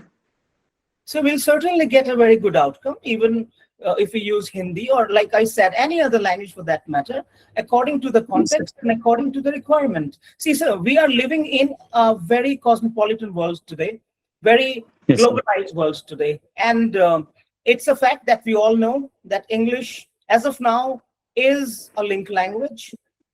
So when we talk about professional communication, we talk about multinational companies. We train our students to get placed in multinational companies. So there are people from different places.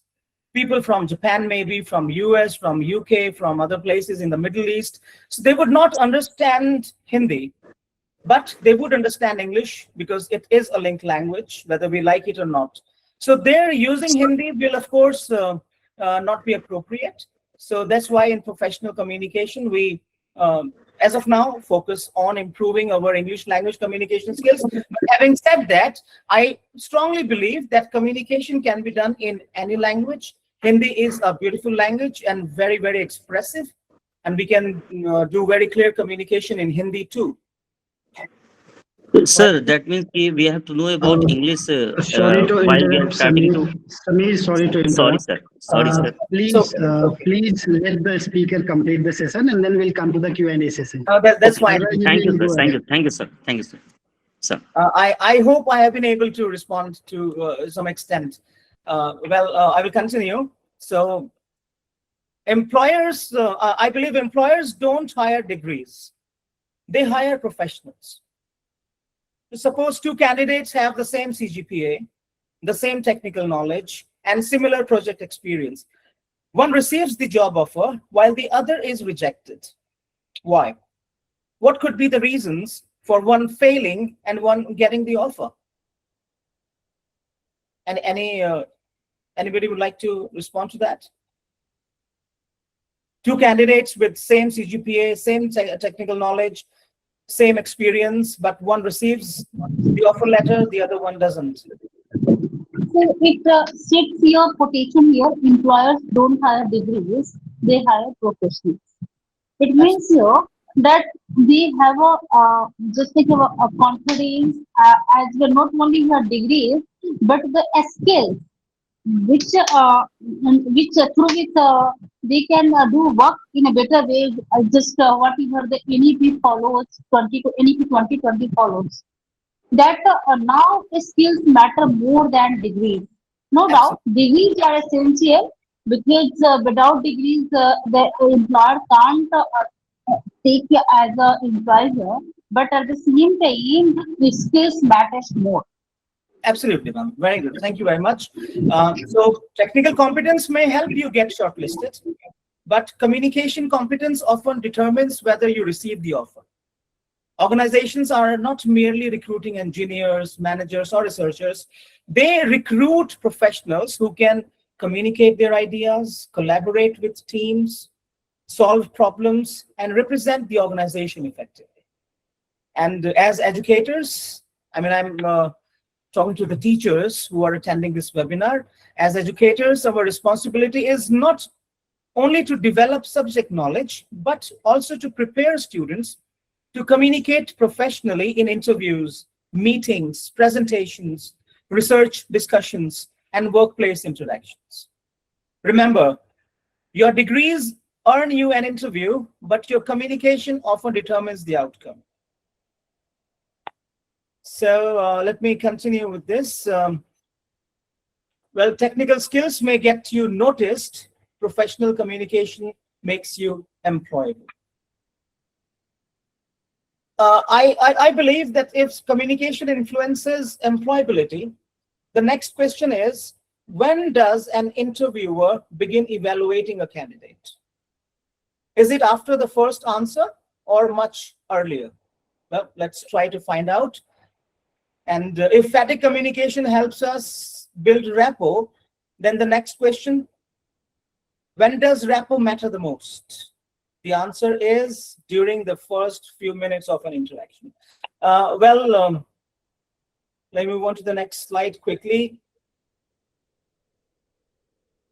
I strongly believe that before you answer the first technical question, you have already communicated a great deal.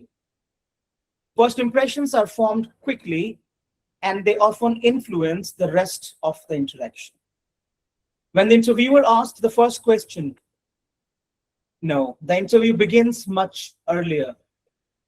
The moment you enter the organization, the moment you greet the receptionist, interact with the security staff, you walk into the interview room or introduce yourself, you are already communicating. Long before you demonstrate your technical knowledge, people begin forming impressions about your confidence, professionalism, attitude, and interpersonal skills. Research in hiring and social psychology suggests that the first impressions are formed remarkably quickly. Although interview decisions are not always made within 5 minutes, but those initial moments often shape how the rest of the interview is perceived. A confident beginning creates a positive frame, while a poor beginning can make it harder to recover. So if your first impression is positive, you get an advantage. You may be a very brilliant candidate, but if your first impression is not that positive, you will struggle to come back on the track. So first impressions always count. Now, imagine you are interviewing two candidates, and one of the candidate is very confident from the very beginning, and the other one has been a little shaky, fidgety. So it will take some time for you to create a kind of liking for the second candidate. The second candidate can be better, but the first impression, if it's not positive, then it will be difficult for him to manage the rest of the interview. And interviews, of course, are very difficult interactions. We are nervous. As freshers, particularly, we are very, very nervous. So if we make a bad impression in the beginning, we spoil the whole interaction. And there have been research, actually, that says that a candidate is either selected or rejected in initial 5 minutes of the interview. And what do you think usually happens in these 5 minutes?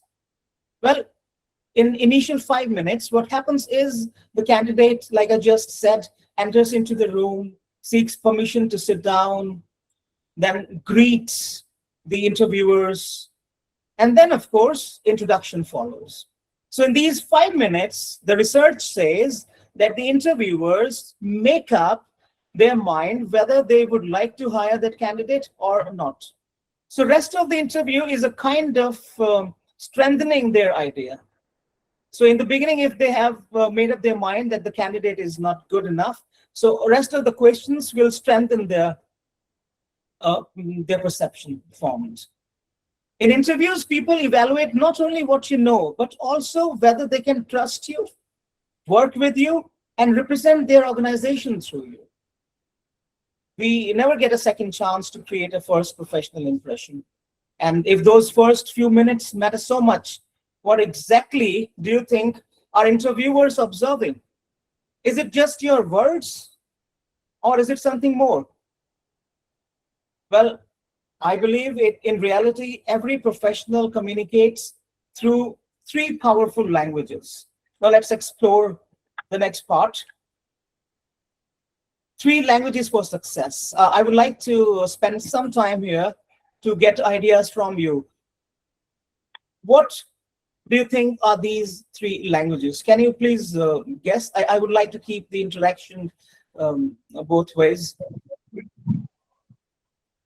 What would be the 3 languages? Yeah, 3 language indicates about the 3 language formula, just like the mother tongue. As well as your one language different to Indian language, and third one which indicates about the national language. Okay, thank you, Rupam ma'am. Anybody else who would like to try the answer? What could be these three languages for success? Thank you, Rupam ma'am. Hello. Got it. Hello. Yes, Good yes. afternoon. Good afternoon, sir. I think the verbal communication of the candidate has to be very strong, non-verbal presence as well, and I would say the interpersonal skill. I think these are the types of these are the points that matter for an interview success. For an interview success. All right, very good. Thank you very much. Well, I expect some more responses, please. What could be these three languages which can help you succeed in life? Yes, Archana ma'am, please go ahead. Unmute yourself.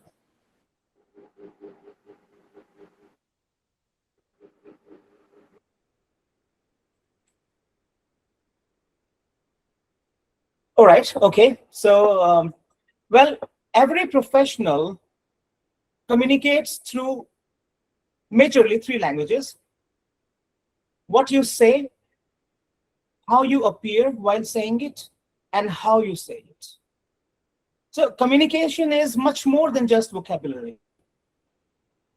If my English improves, I will clear interviews. Unfortunately, that's only 1/3 of communication. Professional communication is like an orchestra.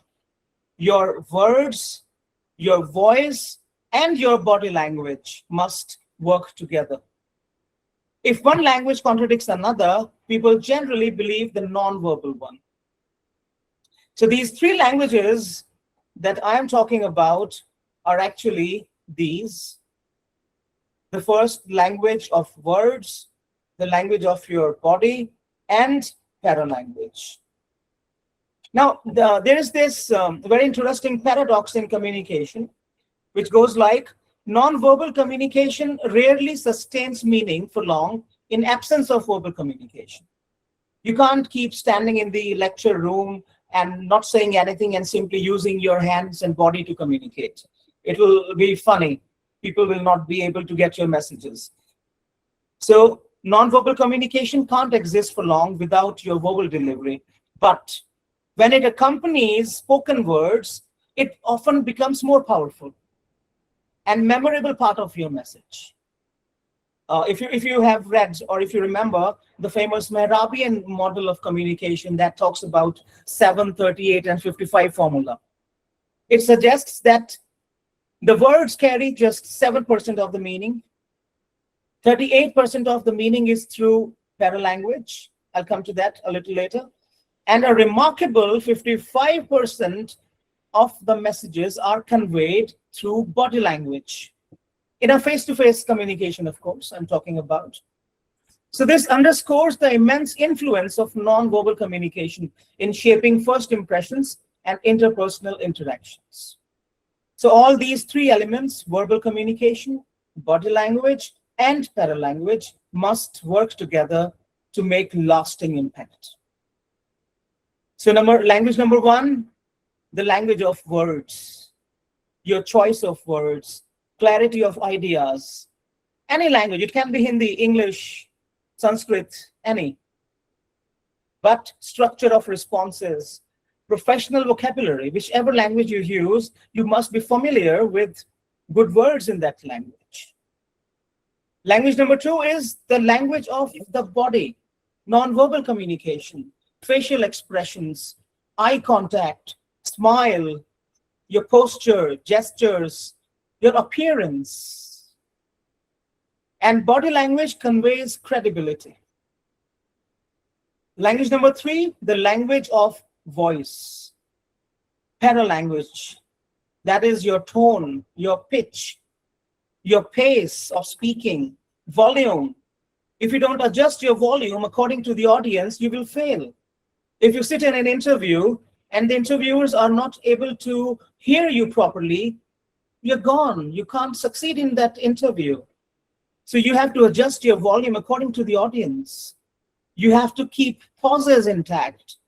You can't keep talking in a single tone. You have to bring in modulation in your voice. You have to change tones, because voice conveys emotion and confidence.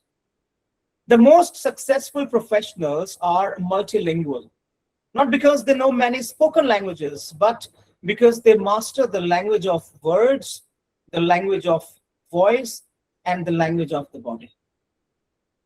Now that we know the three languages for professional communication, the next question is, how do we use them strategically in interviews and workplace interactions? So we need practice for this. We will have to expose our students in classrooms to different situations where they can produce knowledge, where they can use their body to communicate and complement their verbal delivery. Now let's look at this example, because communication is not only about what you say, it is about what the other person experiences.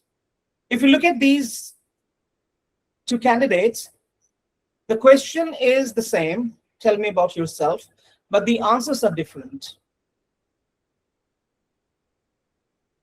All right, so the same message, different outcome.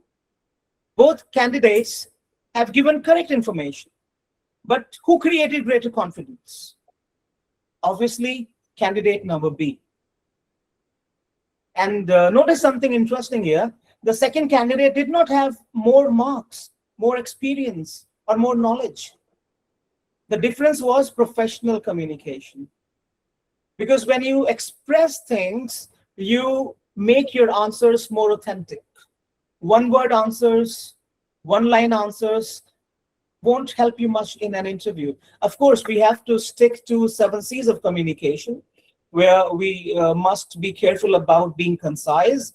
We can't keep telling stories, but one-word, one-sentence answers are not going to help any candidate in an interview. So you have to express what you want to say.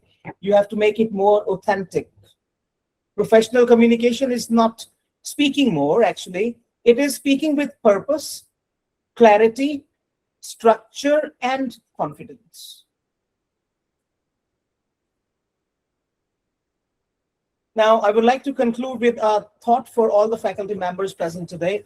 Dr. Naaz has already provided an excellent overview of the pedagogical approaches that can be implemented to achieve these learning outcomes. I would like to briefly supplement her discussion with a few practical classroom applications. If our objective is to prepare students for the workplace, then our classrooms must begin to workplace. Communication is not a theoretical subject. It is a performance skill like driving, swimming, or public speaking. It can only be mastered through practice. This is where applied communication becomes important. Instead of asking students to merely study communication concepts, let them experience them. Organize mock interviews, group discussions, presentations, meetings, negotiations, and workplace simulations. These activities expose students to real-life communication challenges in a safe learning environment. And secondly, task-based language teaching that Naaz ma'am was talking about further strengthens this approach. Students should communicate to accomplish a task, not simply to demonstrate their knowledge of English, whether it is preparing a project proposal, resolving a customer complaint. Like, TBLT basically focuses on giving tasks to the students which they are able to relate to. If you are teaching engineering students, so your tasks must be related to engineering problems, real-life problems. So the students will relate to those problems and they will participate in activities. Finally, the flipped classroom allows us to use classroom more effectively.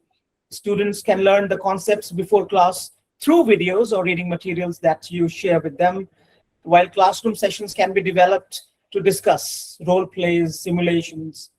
In short, the communication classroom should not merely teach communication, I believe. It should become a place where professional communication is practiced every day. That is how we prepare students not only to clear interviews, but also to succeed in their professional careers later on.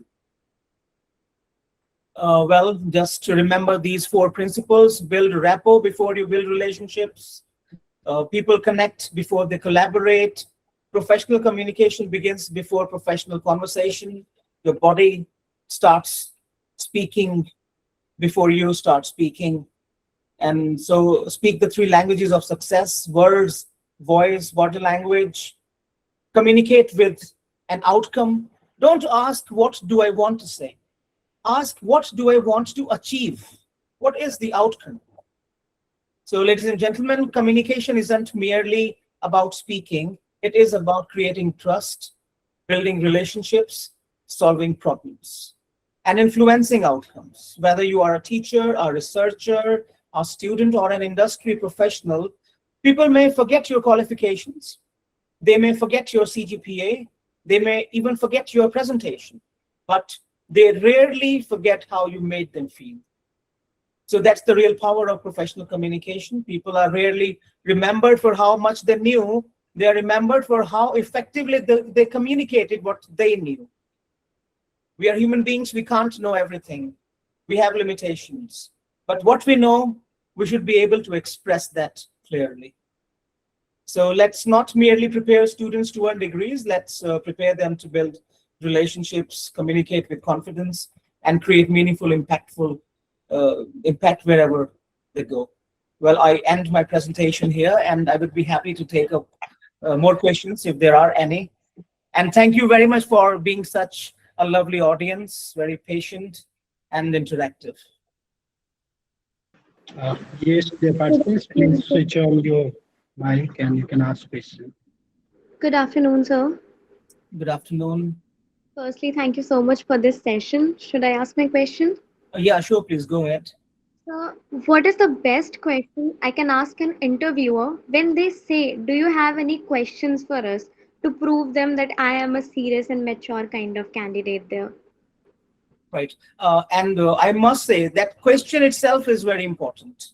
Yes, sir. Because, see, interview is not merely a one-side affair. It's not like the panelists are simply assessing the candidate. It's mutual. Candidates also assess the company, whether they would like to join or not. So I believe in any interview, if you get the opportunity to ask a question, the question should be framed around growth opportunities, around the work environment, around the kind of projects that would be given to the candidate. Right, so you can ask a question like that. I would like to know the training opportunities that candidates get when they join. So that would, I must say here that obviously we should not ask questions related to leaves or money. So I believe those questions should be around growth opportunities, training opportunities. All right. Okay, thank you, sir. Yeah, pleasure. Well, I guess no more questions. Well, thank you again.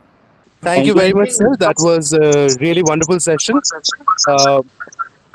I think it was one of the sessions which was very practical and can be implemented in a lot of spaces, not just the professional space. And yes, with that, again, I also thank the participants who really enthusiastically joined in the conversation and had a two-way conversation with sir. So again, thank you, sir. Thank you to the participants. And as we are coming now to the ending of this session, I invite Dr. Krishna to make the announcements regarding participant certificates and feedback forms. Munisha, do you have any question? You have raised your hands. I can see you. All right, thank you. Dear participants, as we have come to the end of the session, the feedback form is compulsory to avail the certificate, although we'll taking care of the attendance that I have been sending you in the groups. Along with that, you'll be getting the certificates within 10 days of the session. Thank you. Over to you. Thank you, Dr. Krishna. Now, before closing this session, I also invite Ms. Vinita, Assistant Professor in NIET, to propose our vote of thanks. Good evening, distinguished guests, esteemed colleagues and faculty members, and dear participants.